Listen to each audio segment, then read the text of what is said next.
Hello friends. आज जो हम टॉपिक डिस्कस करने वाले हैं ये है drawbacks of insurance policy specific term के लिए 10 साल 20 साल या 30 साल के लिए।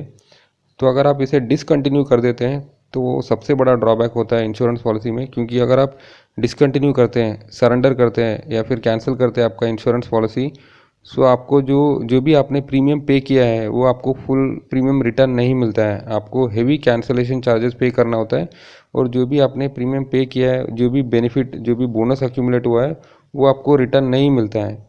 सो ये सबसे बड़ा डिसएडवांटेज है इंश्योरेंस पॉलिसी जब भी आप कैंसिल करते हैं, सरेंडर करते हैं। सो मेरे हिसाब से अगर आप इंश्योरेंस पॉलिसी लेते हैं तो आप एक फर्म डिसीजन लीजिए कि आपको इंश्योरेंस पॉलिसी लेना है, तो उसे कंटिन्यूसली आप पे करेंगे और मेच्योरिटी तक आप कंटिन्यूसली प्रीमियम पेमेंट करते रहेंगे।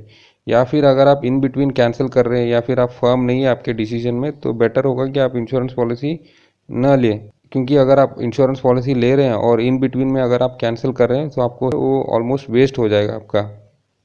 और जो सेकंड सबसे बड़ा डिसएडवांटेज है इंश्योरेंस में ये है कि आपको रिटर्न ज़्यादा मिलता नहीं है इंश्योरेंस पॉलिसी में।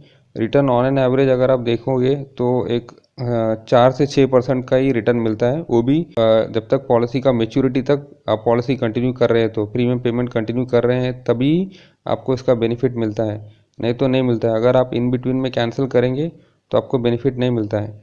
सो यही सबसे बड़ा डिसएडवांटेज है। दो सबसे बड़ा डिसएडवांटेज है कि आपको पॉलिसी इन बिटवीन सरेंडर नहीं करना है। सरेंडर करेंगे तो आपको हेवी सरेंडर चार्जेस लगेगा। और सेकंड, अगर आप रिटर्न के हिसाब से बहुत कम रिटर्न मिलता है, बहुत एवरेज रिटर्न मिलता है, या फिर मैं कहूँगा कि बिलो एवरेज रिटर्न मिलता है इंश्योरेंस में 4 to 6%। लेकिन अगर आप वही रिटर्न को अगर आप इनकम टैक्स बेनिफिट के साथ कैलकुलेट करके देखेंगे तो थोड़ा बेटर रिटर्न होगा, लेकिन फिर भी मैं कहूँगा कि काफ़ी कम रिटर्न ही मिलता है इंश्योरेंस में।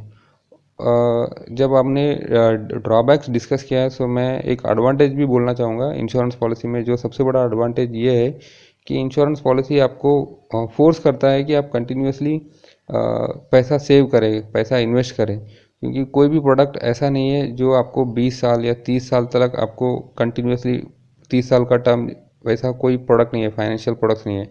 सो ये इंश्योरेंस ही अकेला जो प्रोडक्ट है जो आपको 20 साल या 30 साल का टर्म के लिए मिलता है, जो आपको कंसिस्टेंटली आपको एक इनकलकेट करता है, आपको एक सेविंग हैबिट इनकलकेट करता है आपको इंश्योरेंस पॉलिसी जब आप लेते हैं तो। सो इनडायरेक्टली आपको एक सेविंग हैबिट भी इनकलकेट करता है और आपको एक लमसम अमाउंट भी सेव हो जाता है। लेकिन इसमें फिर भी एक दो बड़े डिसएडवांटेज है जो मैंने ऑलरेडी लिस्ट किया है।